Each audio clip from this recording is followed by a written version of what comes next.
APJ Abdul Kalam, جو کہ ایک ہندوستان کے مشہور سائنسدان ہیں اور ہندوستان کے صدر کے طور پر بھی اپنی خدمت کو انجام دے چکے ہیں۔ ہندوستان کے اپنے ملک کے سول اسپیس پروگرام اور ملٹری میسائل ڈیولپمنٹ میں ان کے اہم کردار کی وجہ سے کافی معروف و مشہور ہیں۔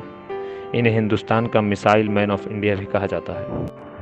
عظیم پریم جی، جو وپرو کے مالک ہیں، یہ فوربس کی سب سے پہلی 100 امیر لوگوں کی سر فہرست میں شمار تھے جو ٹیکنالوجی کے چھیتر میں کام کرتے ہیں۔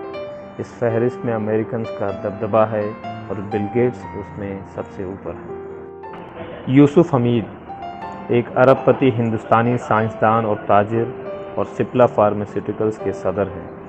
انہوں نے بہت سے اعزاز کو حاصل کیا ہے، جس میں پدم وبھوشن بھی شامل ہے جو انہیں ایڈز کے خلاف لڑنے کے لیے ملا، اور CNN IBN کی طرف سے Indian of the year business award بھی ملا۔ محبوبہ مفتی، جو مفتی محمد سعید کی بیٹی ہیں اور PDB کی صدر ہیں، یہ وہی پارٹی ہے جو 2014 کے جموں کشمیر کے ریاستی چناؤ میں سب سے بڑی پارٹی بن کر ابھری تھی۔ عامر خان ایک معروف بالی ووڈ ستارہ جس نے بہت سارے کامیاب اور مشہور TV پروگرام بنایا۔ ان میں ستیہ جیتے کا شمار سب سے اوپر ہوتا ہے۔ اس پروگرام نے لوگوں کے ذہنوں پہ ایک بہت ہی اچھا اور بہترین اثر کو چھوڑا۔ استاد ذاکر حسین بلا شبہ یہ ہندوستان کے سب سے معروف طبلہ بجانے والے ہیں اور انہیں طبلہ میسٹرو یا طبلہ مین کے نام سے مشہور کیا جاتا ہے۔ سلمان خان ایک فلمی اداکار اور فلموں کو بنانے والے اور گاہے بگاہے گانے والے ایک معروف ٹیلی ویژن کی شخصیت، جن کا فلمی دنیا کا سفر 30 سال سے بھی زیادہ ہے۔ انہوں نے بہت سارے اعزاز کو اپنے نام کیا ہے، جن میں 2 نیشنل فلم ایوارڈ ہیں جو ان کو ایک فلم بنانے کے طور پہ حاصل ہے، اور 2 فلم فیئر ایوارڈ ہیں جو ان کی اداکاری کے لیے ہیں۔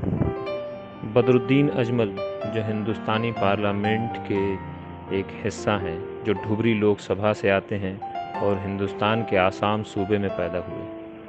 ان کا شمار دنیا کے 500 بااثر مسلمانوں میں مسلسل ہوتا رہا ہے۔ AR رحمان، جو ہندوستانی فلمی دنیا کے ایک بہترین موسیقی کار اور گائک ہیں۔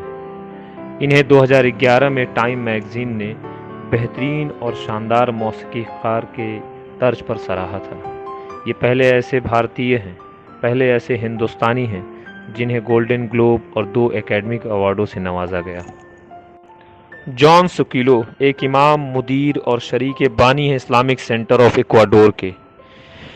ان کی ملک کی خدمت کو سراہتے ہوئے بہت سے اعزاز ان کے نام کیے گئے اور انہوں نے بہت سی کتابوں کو اسپینش زبان میں ترجمہ کیا۔